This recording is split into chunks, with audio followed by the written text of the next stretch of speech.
Hello, today we are reviewing the Zoom H6. Now this is a handy recorder. I've actually had this one for years and years, so this is not a new product for me. And I absolutely love it because it really is what it says it is. It's handy, and honestly, if I'm traveling, if I'm going anywhere, I will bring this with me. What's great about it is just how versatile it really is. Currently, I'm actually recording the audio for this video on it using the box standard microphone I use for all my videos.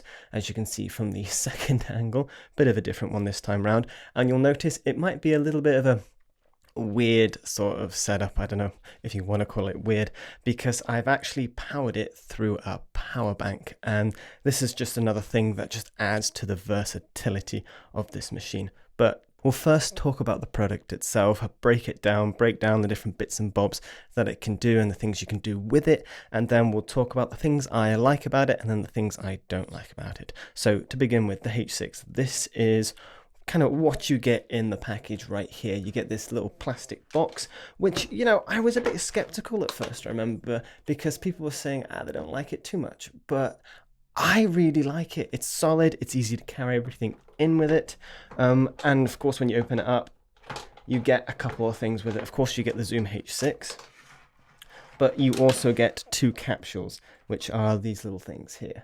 That's one of them. It's like a podcast one. It is stereo. It's left and right. You'll note on right there, if you can just about see that, it does say left and right. The polar pattern is, you get a little bit from the left and right, but mostly on the top. So it's stereo. And of course, right there, you have the volume control knob, and that's how it actually plugs into the Zoom itself. And with the second capsule you get, this is the one I use the most, you get your classic left and right, and these swivel. You'll notice there it says 90 degrees, but these swivel as well, the capsules do, so you can get a slightly different pattern. But I actually sampled the piano using this just by sticking it in the back. But another cool little hidden feature about this, of course you've got the knob there and the connection port there, but the hidden feature that I don't think a lot of people utilize, I could be wrong, is this little bit here. You see that little hole there? Now, if you actually look on the back, it does tell you it's a line in right there. And so what I'll do is plug my lapel microphones into it.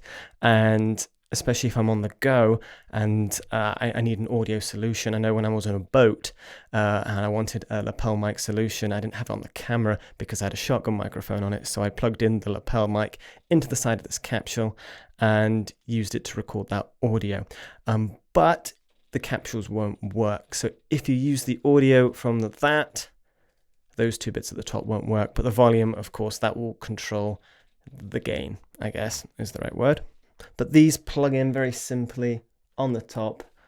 So of course, as well as the capsules and the little line input you have, of course, you've got 4 XLRs, which was one of the main selling points for me. If it's just for a video, I'm not going to whack out a 16 line interface.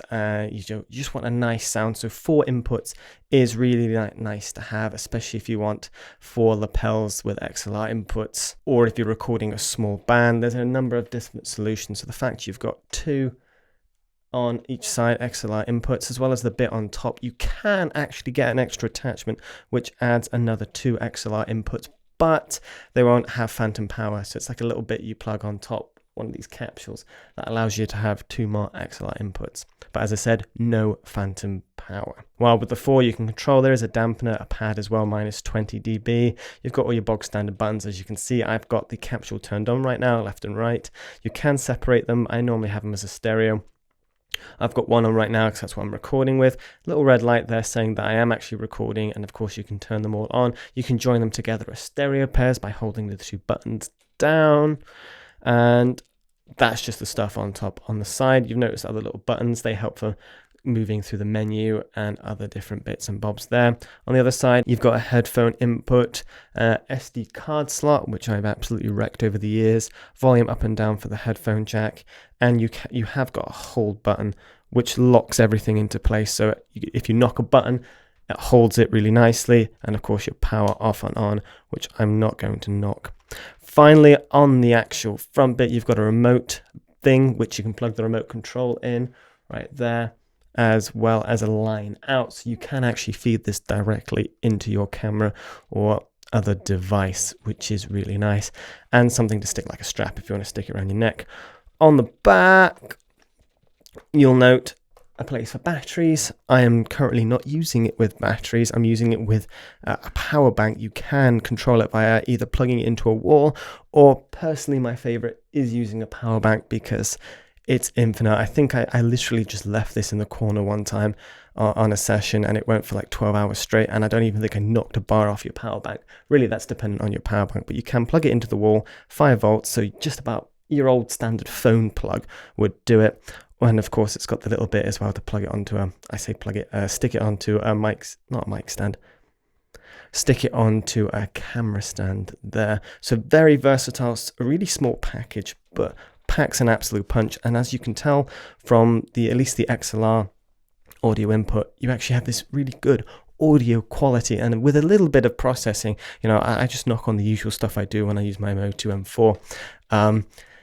You can't go wrong. The quality is exceptional. The microphone itself, it's okay. I'll do a quick test right now. If we just check our volume levels. Actually, I think for my microphone, I'm on, as you can probably see around there, about 6 for my microphone, so it's not even maxed out. Let's turn this, I think about 7 we're doing if I face that towards me and talk into it. So this is the quality coming from the microphone right here.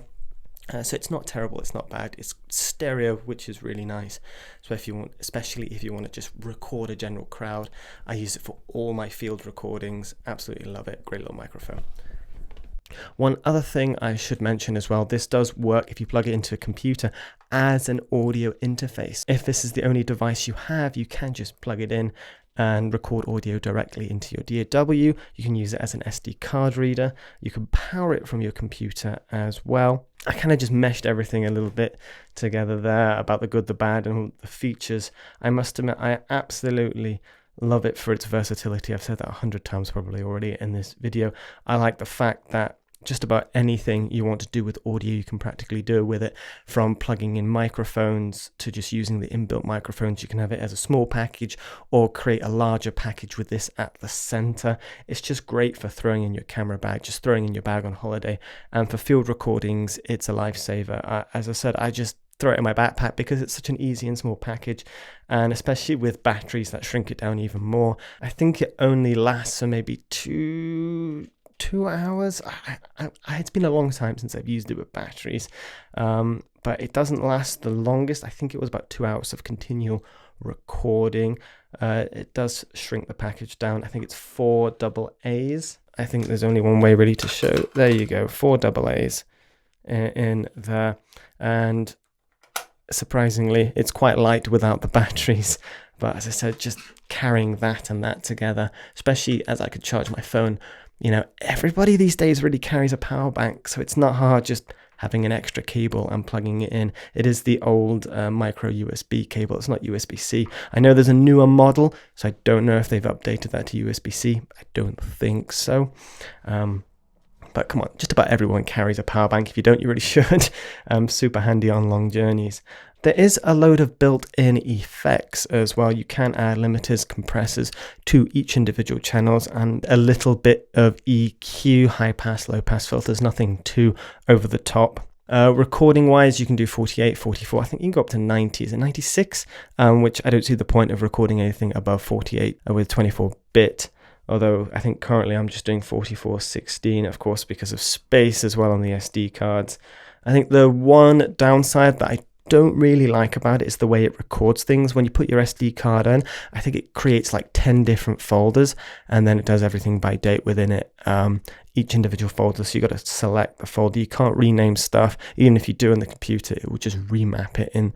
So it's not the best organizational wise, but it will give you a date and time to the actual recording, which I guess is helpful if you remember the day and time, but I really wish I could rename the filing system. And do note, if you are using an external power source, you have to change the settings from battery to external power, simply because of how everything works internally, because if you select the wrong one, it will basically cause hisses on the preamps. So it's something to do with internal stuff right there. But overall, a great solution, especially if you can fit because you have a little space here. The H6 actually goes right there, and you have your two capsules. So you have a gap here where you can either stick a dead cat, your cables, or I do carry a little pencil. This thing over here, a little pencil, or the pocket juice power bank, if I don't have my big one, which actually slots really nicely in there with the cable. The H6 is two capsules. If I want a microphone, I can drag a microphone with me. A little bit of padding. It's a really versatile package. I think I got this around the £350 mark. I think it's roughly around there. You could probably get secondhand off of eBay or wherever you look for your equipment. But overall, especially if you're on the go, you're looking for an all-round solution, something you can plug into your computer, something with 4 XLRs, where there's some semi-decent, not the best preamps in the world, but they're pretty good. I'm recording this audio on, and as you're probably hearing, no problems at all. There's a number of different capsules available. There's a shotgun one.